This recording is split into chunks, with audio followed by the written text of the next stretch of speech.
ছায়ায় বাঁধা দিনের আলো, চোখের সামনে খেলা করে সাদা কালো, আধার আর ছায়ায় ঘেরা দিনের আলো, হাসির আড়ালে লুকায় কান্না, ভালোবাসা নাকি প্রতারণা, সাদা কালো গল্প বলে। বাবা এটাকে গুতাগুতি বলে না, স্ক্রল বলে। আমি তো তোর মতো আধুনিক হই নাই, বুঝছিস? আচ্ছা এটা বলো, তোমাদের মধ্যে যোগাযোগ আছে তো? আর যোগাযোগ আছে, কিন্তু বিদায় ফোন দিলে বলে আমি খুব ব্যস্ত, কথা বলতে পারবো না। তুমি ওর হাত ধরতে গেলে কেন? তুমি তোর সাথে কথা বলতে পারতে, কথা বলে ওর রাগ ভাঙাইতে পারতে। আরেকটা কথা বলবো, প্লিজ রাখবি? যদি সম্ভব হয় টগরকে ক্ষমা করে দিস, ওর সাথে সবকিছু ঠিক করে নিস। আমি চাই না আমার কারণে তোদের মাঝখানে যে দূরত্ব সৃষ্টি হয়েছে সেটা আর কখনো থাকুক। ছেলেটা তোকে অনেক ভালোবাসে, কেন জানি আমার ছেলেটা চোখের দিকে তাকিয়ে মনে হয়েছে ও তোকে অনেক ভালো রাখতে পারবে। আর আমাকে ক্ষমা করে দিস। তুই প্লিজ টগরের কাছে ফিরে যা। আবার টগরের কাছে ফিরে যাব মানে? আমি কবে টগরের কাছে ছিলাম? আমি আমার বাসায় থাকি, টগর টগরের বাসায় থাকে। আরে আচ্ছা, আমি সেটা বুঝাইনি। মানে তোরা দুজনে ফিজিক্যালি এক একজন এক এক জায়গায় থাকিস, কিন্তু মনের দিক থেকে তোরা দুজনে তো অনেক কাছাকাছি ছিলি। সো আমি চাচ্ছি তোদের মনের মাঝখানে যে দূরত্বটা এসছে সেটা তোরা মিটিয়ে ফেল, তোরা আবার এক হয়ে যা। দেখ, সম্পর্ক এত সহজ না যে চাইলাম সম্পর্ক গড়ে নিলাম আর চাইলাম সম্পর্ক ভেঙে ফেললাম। সম্পর্ক তৈরি করতে অনেক সময় লাগে, আর তুই এক নিমিষে সে সম্পর্ক ভেঙে ফেলতে চাচ্ছিস। দেখ, আমি তো কখনো কারো কাছে কোনো কিছুর জন্য অনুরোধ করিনি, এই প্রথমবার তোর কাছে আসলাম, তাও একটা ছোট্ট অনুরোধ নিয়ে, যে ওই মানুষটাকে তুই ভুল বুঝেছিস, তুই জিনিসটা ঠিক করে নিতে পারিস, প্লিজ ঠিক করে নে। তুই কি আমাকে ইমোশনাল ব্ল্যাকমেল করছিস? আমি কেন তোকে ইমোশনাল ব্ল্যাকমেল করব? দেখ, আমি তো 2 দিন পরে চলেই যাবো, আমি কালকেই হয়তো বা চলে যাবো, বাবা যখনই আসবে আমি চলে যাব। আমি তো তোদের শহরে আর থাকছি না, তোদের দুজনের মাঝখানে আমি কখনো আসবোও না। আর কোনো কথা আছে তোর? না, আমার আর কোনো কথা নেই। আমার জাস্ট এতটুকুই কথা ছিল যে তুই টগর ছেলেটাকে আর কষ্ট দিস না। বাহ, মাত্র কয়েকদিনের মধ্যে টগরের উপর এত দরদ বেড়ে গেছে। শোন, মায়ের থেকে না মাসির দরদ বেশি ভালো না। ঠিক আছে, তোর যেটা ভালো মনে হয় সেটাই কর। আমি কালকে চলে যাচ্ছি, আশা করি সব কিছু ঠিকঠাক হয়ে যাবে। আসি, ভালো থাকিস।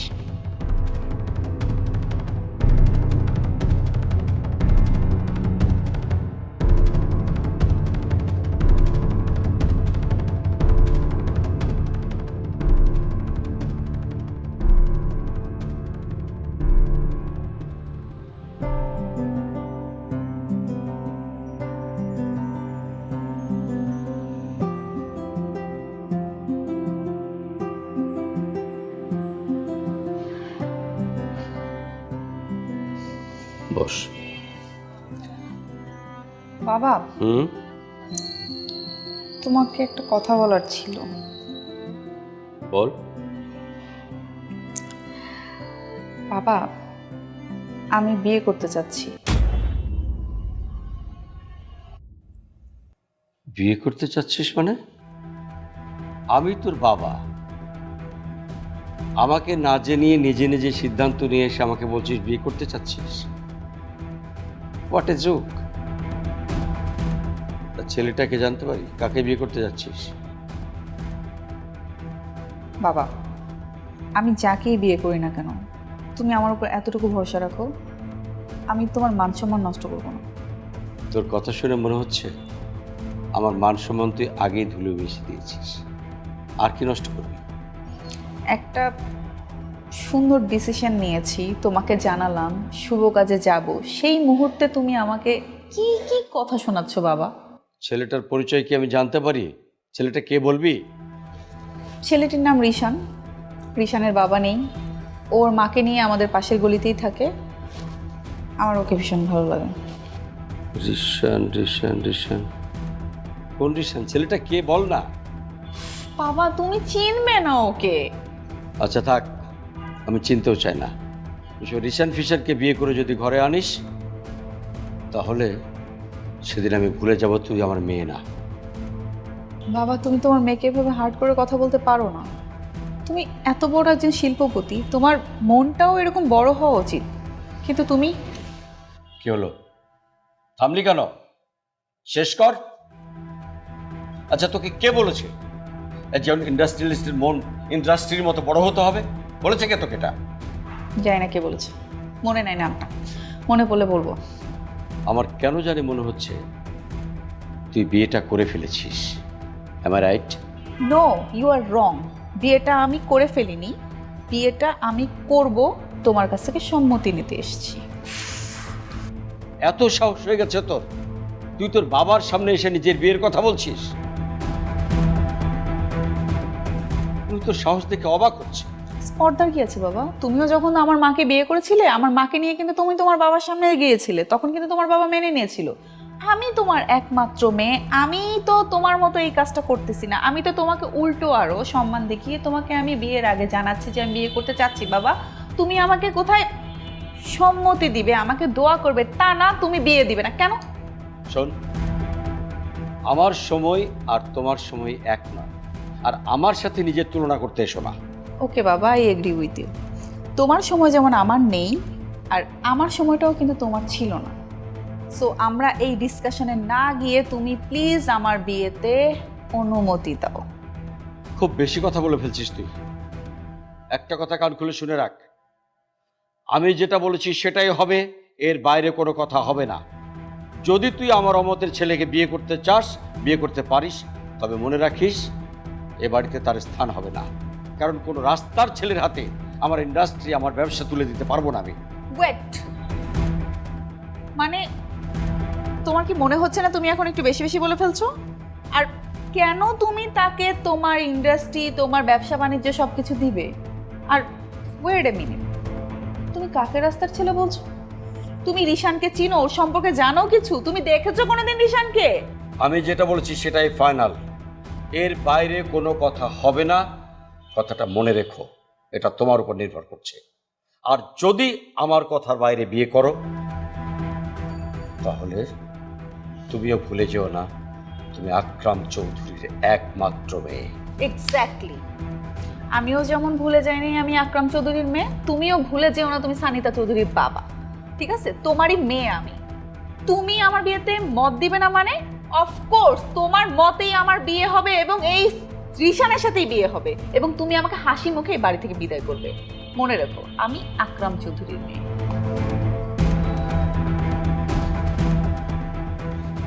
Excuse me. Hello, hi. আপনি মেধাপুরের? হ্যাঁ আমি মেধা, কিন্তু আপনাকে ঠিক চিনতে পারলাম না। হ্যালো আপু, আমি ছোঁয়া। ওকে। আপনার আসলে আমাকে চেনারও কথা না, আমি নীরব ভাইয়ের কাজিন। আচ্ছা, কিছু বলতে? আপু আপনার কি 5 মিনিট সময় হবে? হ্যাঁ অবশ্যই। তাহলে একটু বসে কথা বলি। সো সরি, হ্যাঁ প্লিজ। Thank you. আপনার আসলে আমাকে চেনারও কথা না, আপনার সাথে আমার অনেকবার কথা হয়েছে, নীরব ভাইয়ের কাছ থেকে আপনার অনেক কথা শুনেছি, কিন্তু কখনো আসলে আমাদের ফেস টু ফেস কথা হয়নি। ওকে। আপু কিভাবে কথাটা শুরু করবো বুঝতে পারছি না। তুমি কিছু বলতে চাও? জি আপু, আমাকে অ্যাকচুয়ালি নীরব ভাইয়া পাঠিয়েছেন আপনার কাছে। তুমি নীরবে কি হও? ওভাবে বলতে গেলে আসলে নীরব ভাইয়ার আমার দুঃসম্পর্কের কাজিন, মানে আমি নীরব ভাইয়ার দুঃসম্পর্কের কাজিন, কিন্তু উনি আমাকে তার ছোট বোনের মতো আদর করে। তো কয়েকদিন ধরে দেখছিলাম ভাইয়ার অনেক মন খারাপ। আমি বারবার জিজ্ঞেস করছিলাম কি হয়েছে কি হয়েছে, কোনোভাবেই আসলে বলছিল না। পরে একটা সময় যেয়ে শেয়ার করলো যে উনি আপনাকে অনেক পছন্দ করেন, তো আপনাদের দুজনের মধ্যে একটু মনে হয় রাগারাগি হয়েছে, যার কারণে আপনি ভাইয়ার সাথে আসলে যোগাযোগ বন্ধ করে দিয়েছেন। তো ভাইয়া আমাকে বলল যে আপনার কাছে একটু আসতে, আপনাকে একটু ভাইয়ার হয়ে সরি বলার জন্য। তাই না? তো নীরব কি তোমাকে চকলেটস গিফট করেছে নাকি? এত সুন্দর করে সবকিছু গুছিয়ে পাঠিয়েছে আমাকে কনভিন্স করার জন্য। না না আপু, ওরকম কিছু না। ওই যে একটু আগে বললাম ভাইয়া আমাকে তার ছোট বোনের মতো আদর করে। আমার আসলে কখনো কোনো কিছু ভাইয়ার কাছে চাওয়া লাগে না যে আমার এটা লাগবে ওটা লাগবে। আমাকে অনেক আদর করে অনেক যত্ন করে ভাইয়া রাখে। তুমি আর কিছু বলবে ছোঁয়া? আম, আপু আমি তো আসলে অনেক কিছু বলতে চাচ্ছিলাম, কিন্তু আমি অনেক ছোট, সো কিভাবে বলবো আর জিনিসগুলো আপনি আসলে কিভাবে নেবেন আমি। ছোঁয়া শোনো, আমি তোমাকে একটা কথা বলি। যেহেতু তুমি ছোট মানুষ, আমার আর নীরবের ব্যাপারটা নিয়ে তোমার মাথা ঘামানোর কোনো দরকার নেই। এটা সময়ের উপর ছেড়ে দাও, দেখা যাক কি হয়। ঠিক আছে? ঠিক আছে আপু। আপু তাহলে কি আপনি ভাইয়ার সাথে যোগাযোগ কন্টিনিউ করছেন? দেখো, আমি কিন্তু একবারও বলিনি আমি তোমার ভাইয়ার সাথে যোগাযোগ কন্টিনিউ করব কি করব না। আমি বললাম না এটা সময়ের উপর ছেড়ে দাও, তুমি ছোট মানুষ, এটা নিয়ে মাথা ঘামিও না। ঠিক আছে? ওকে। তুমি খাবে কিছু? না আপু আজকে না, অন্য একদিন, যেদিন আপনি ভাইয়ার সাথে সবকিছু ঠিক করে নেবেন আমি আপনার কাছ থেকে ভরপুর একটা ট্রিট নিব। আচ্ছা ঠিক আছে। আপু আজকে আমি উঠি। হ্যাঁ শোন, থ্যাংক ইউ আপু, আজকে অনেকখানি সময় নষ্ট করলাম। ইনশাল্লাহ দেখা হবে।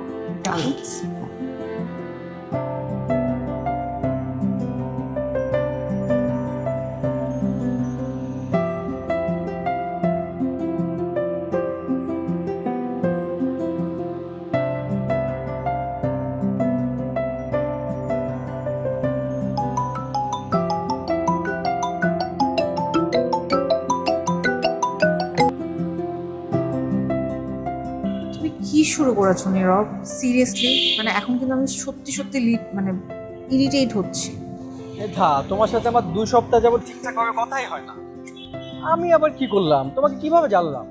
তোমার সাথে কথা ঠিক মতো হচ্ছে না, তাতেই তুমি এত ইরিটেট করছো, আর কথা হলো না জানে তুমি কি করতে। আচ্ছা, তোমার যা ইচ্ছা তুমি তাই বলো, আমার কোনো অসুবিধা নাই। কিন্তু আমি তোমার সাথে কথা বলতে চাই মেধা। প্লিজ আমার সাথে কথা বলাটা বন্ধ করো না। নীরব, আমি তোমার সাথে শুধু কথা বলা না, আমি না তোমার সাথে সব ধরনের কমিউনিকেশন বন্ধ করে দিই। তুমি জানো আজকে তোমার জন্য আমার কত বড় একটা ক্ষতি হয়েছে। কি ক্ষতি? আচ্ছা, হোয়াট এভার ইট ইজ, তোমার যাই ক্ষতি হোক না কেন আমি সব ক্ষতিপূরণ দিতে রাজি আছি। প্লিজ আমার সাথে কথা বলো, এখন থেকে নিয়মিত আমার সাথে কথা বলো প্লিজ। তাই না? তোমার সাথে কথা বললে কি হবে? কথা বললেই তো সবকিছু হবে মেধা। আমাদের বোঝাপড়া বাড়বে, সম্পর্কের স্থায়িত্ব বাড়বে। আমি তোমার সাথে কোনোভাবেই কোনো ধরনের কথা বলতে চাচ্ছি না। মেধা, মেধা, আমি তোমার বাসার নিচে, প্লিজ একটু বারান্দায় আসবা? মানে সিরিয়াসলি নীরব, তুমি এই সব কাজগুলো কেন করতেছো? মানে এখন কি তুমি আশেপাশে সবাইকে বুঝাবা যে তোমার আর আমার মধ্যে কিছু একটা চলতেছে? আর ভাইয়া যদি দেখে ফেলে বুঝতে পারতেছো কি হবে? আর একটা কথা, বাসায় যে মেয়েটাকে পাঠিয়েছো, ওকে এইসব প্যারাগুলো না দিলে হতো না? কেন ওকে এইসবের মধ্যে ইনভলভ করছো? মেধা, তুমি না ইদানিং সম্পর্কের মধ্যে কৃপণতা করতে শুরু করেছো। তাই না? এখানে কৃপণতার কথা কোত্থেকে আসছে? আর শোনো নীরব, এত কথা বলে লাভ নেই, আমি তোমার সাথে এখন কোনো ধরনের কথা বলতে চাচ্ছি না। ঠিক আছে? তুমি যদি এখন সত্যি সত্যি এখান থেকে না যাও, তাহলে কিন্তু আমি এখন ভাইয়াকে ডাকবো। কাকে ডাকবে বললো? তোমার ভাইয়াকে? তোমার কমিশনের ভাইয়ের ভয় দেখাচ্ছ আমাকে? আমি ভয় দেখাচ্ছি না, আমি সত্যি ভাইয়াকে ডাকবো। ডাকবো? মেধা ভাইয়া। শোনো, বাঘকে কখনো বিড়ালে ভয় দেখে লাভ নেই, বাঘ বাঘই থাকে। তোমার তো সাহস কম না? তুমি আমার ভাইকে বিড়াল বলতেছো? তাই না? তাহলে কেন বিড়ালের বনের পেছন পেছন ঘুরতেছো? লজ্জা লাগে না তোমার? না, আমার লজ্জা হয় না, আমি নির্লজ্জ। ঠিক আছে, আমি সবসময় এইভাবেই ঘুরবো। তোমার ভাইকে যদি পারো পাঠাও, দেখি কি করে তোমার ভাই। হ্যাঁ হ্যাঁ হ্যাঁ, এগুলো আমি সব বুঝি। এখন তুমি সুন্দর করে ফোনটা রাখো আর যাও এখান থেকে। আমি রেখে দিচ্ছি এখন ফোন। Okay, by.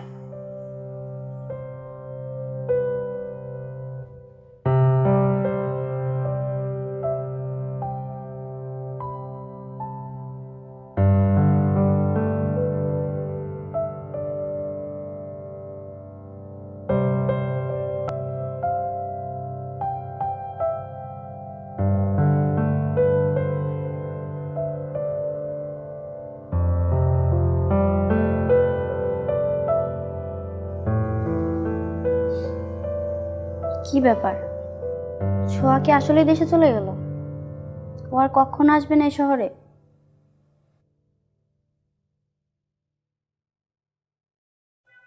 ছোঁয়ার কোনো খোঁজ জানো? ছোঁয়ার ব্যাপারে আমি কি করে জানবো? ছোঁয়া তো তোমার বান্ধবী, তাই না? ওর ব্যাপারে তো খোঁজ তো তোমার কাছেই থাকার কথা। ও আচ্ছা, কই আছো তুমি? কোথায় আর থাকবো, বাড়িতেই। আসবো নাকি? কোথায়? তোমার বাসায়। এটা কি তোমার শ্বশুরের বাড়ি নাকি যে যখন তখন চলে আসবা? মানুষ কি শুধু শ্বশুর বাড়ি যখন তখন চলে যেতে পারে? অন্য কারো বাসায় যখন তখন চলে যেতে পারে না? না। ও আচ্ছা নূর, তুমি হঠাৎ ছোঁয়ার কথা কেন জিজ্ঞেস করলে? এমনিতেই। আচ্ছা রাখি, আমার ভালো লাগছে না।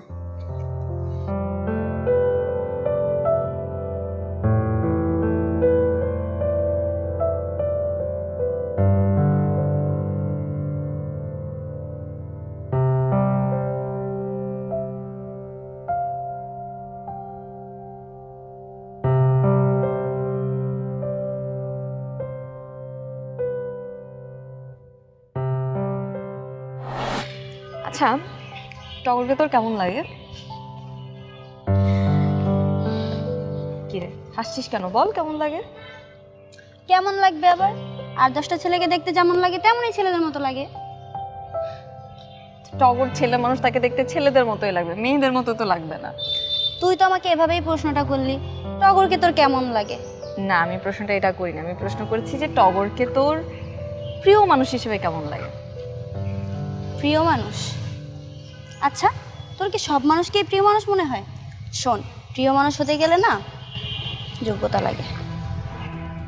না, সব মানুষকে তো প্রিয় মানুষ লাগে না, কিন্তু ধর যে তোর সাথে টগরের যে সম্পর্ক বা টগরের নাম শুনলে তুই কেমন যেন একটু অস্বাভাবিক হয়ে যাস, কেন বলতো?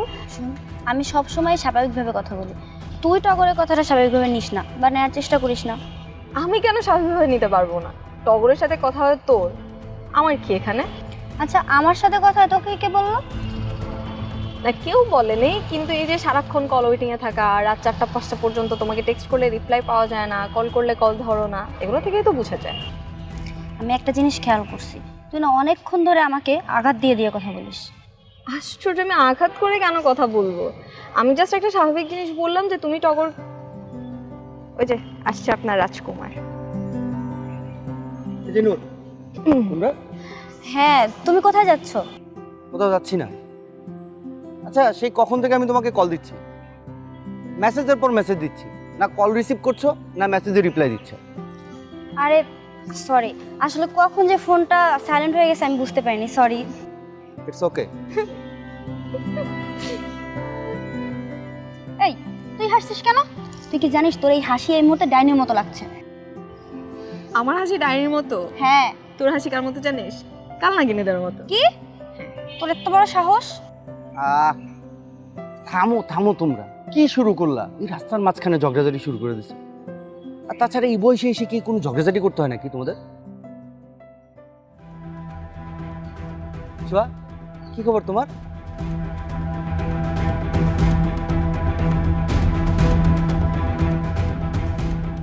দেখছো নূর, মেয়েটার রাগ দেখছো?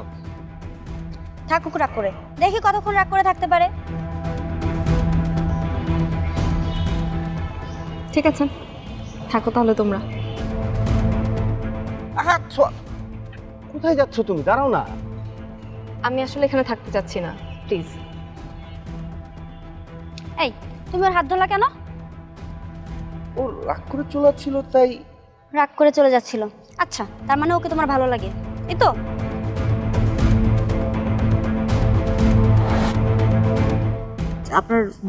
আপনার বর কি করে? হে তো রিক্সা চালায় আপা। বড় মেয়ের জামাই আরেকটা বিয়ে করছে, ওরা রাইখা গেছে, ও নামক গাছেই থাকে। কেন? ওনার চেহারা দিকে তাকালে ফোসকা পড়ে যাবে নাকি?